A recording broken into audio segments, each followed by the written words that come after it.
金马寺最主要的功能呢，是以教育来弘扬佛法。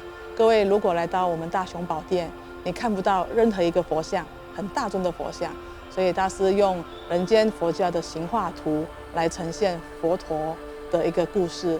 从现在开始，佛教是要走入人间。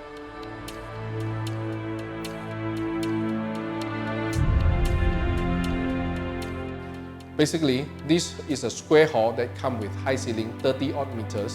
Functionality of this main prayer hall is to serve few purposes. One is chanting. Second is Dharma talks. Third, sometimes they will have musical activities going on in this hall. 第一次到新马寺，看见新马寺的大殿的音响呢，是很欢喜，觉得它是演唱会的等级。这个演唱会等级不是一般大殿或者是寺庙能够使用上的。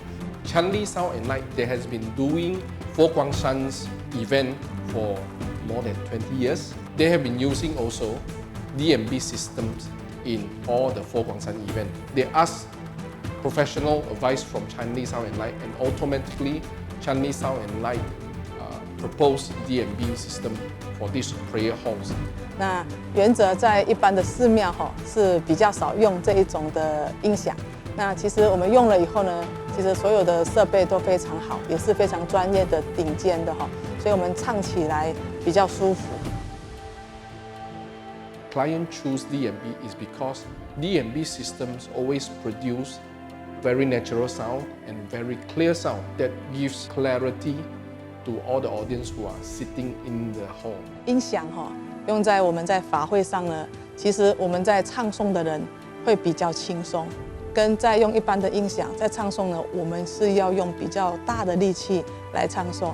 那所以我想在唱诵里头，法师们唱的欢喜，信徒们也能够感受我们的欢喜。那这个欢喜，它可以让大家升起不一样的感受。